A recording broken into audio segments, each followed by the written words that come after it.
എൻ്റെ ഫോട്ടോ നല്ലതാണ്. ആ എവിടെയാ വെച്ചേക്കുന്നത്? ഇച്ചിരി താഴോട്ട്. ആ ഇല്ല അവർക്ക് എന്താ എടാ പോയിട്ട് വരാൻ കേട്ടോടാ. എനിക്ക് പേഴ്സ് മാത്രമേ ഉള്ളൂ. ആ കൊണ്ടുപോകാം. ആ പോവാ. അമ്മയും കൊണ്ടുപോയേക്കാം. അമ്മേനെ കൊണ്ടുപോയേക്കാം.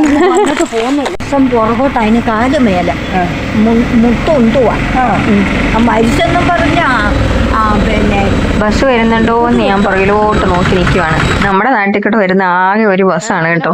ആ ബസ് വന്നു. രാവിലെ 7:45 ആകുമ്പോൾ വരും. ഇന്നും പതിവ് പോലെ കുഞ്ഞേച്ചിയും ചേട്ടായും തന്ന വിഷുക്കോടി മറന്നു വെച്ചു. അതുകൊണ്ട് ഞാനും അമ്മയും കൂടെ ആ വഴി പോവാ.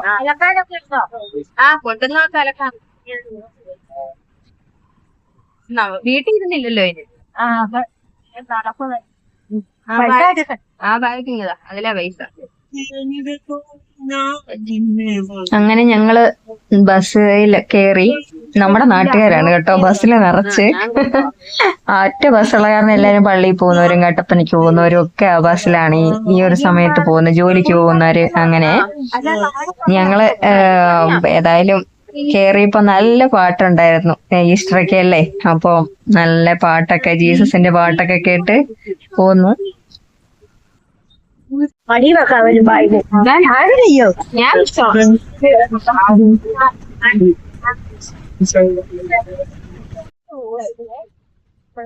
അങ്ങനെ ഞാനും അമ്മയും വർത്താനം ഒക്കെ പറഞ്ഞ് നാട്ടുകാരിയും വീട്ടുകാരിയും ഒക്കെ പറഞ്ഞ് അങ്ങനെ വരുവാണ്.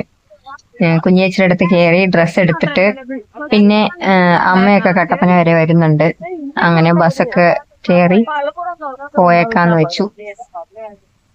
ഇനി അടുത്ത ലീവിന് വരാം എന്ന് ഇറങ്ങുമ്പോ ഉള്ളൊരു വിഷമമാണ്. ആരും കൂടെ വന്നില്ലേ വീടിന്റെ അവിടെ കൊണ്ട് ആ വിഷമം കൊണ്ട് ഞാൻ തന്നെ അങ്ങ് പോകും. ഇതിപ്പോ അമ്മയുണ്ട് കൂടെ. ആകെ 2 ഉള്ളൂ. അത് പിടിക്കണ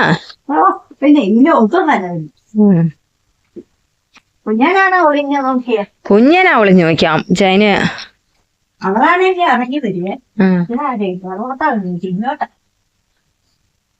എലി കൊണ്ടുവന്നായിരിക്കും. രാവിലെ നേരത്തെ ഉള്ള വണ്ടി ആയ കാരണം വലിയ മേക്കപ്പ് ഒന്നും ഇടാൻ പോയില്ല. കുഞ്ഞേശ്വരുടെ അടുത്ത് വരുമ്പോ മേക്കപ്പ് ഇടാമല്ലോ എന്ന് വിചാരിച്ചു.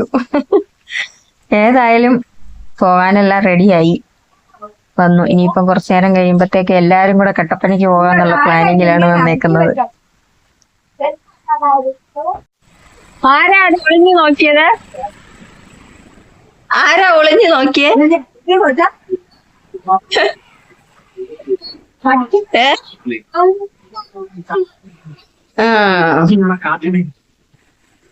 ചേച്ചി എത്ര വർഷമായെന്ന് പറഞ്ഞാലും നമ്മള് വീട്ടിൽ നിന്ന് തിരിച്ച് ജോലി സ്ഥലത്തോട്ട് പോകുമ്പോ വല്ലാത്തൊരു വിഷമാ. ചിരിച്ചോണ്ടിറങ്ങിയാലും മനസ്സ് നന്നായി വിഷമിക്കുന്നുണ്ട്.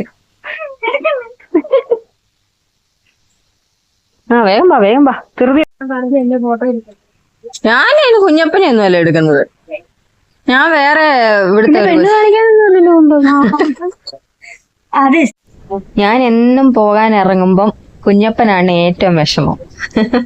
പുറകെ നിൽക്കുന്നത് മാളുവാണ്.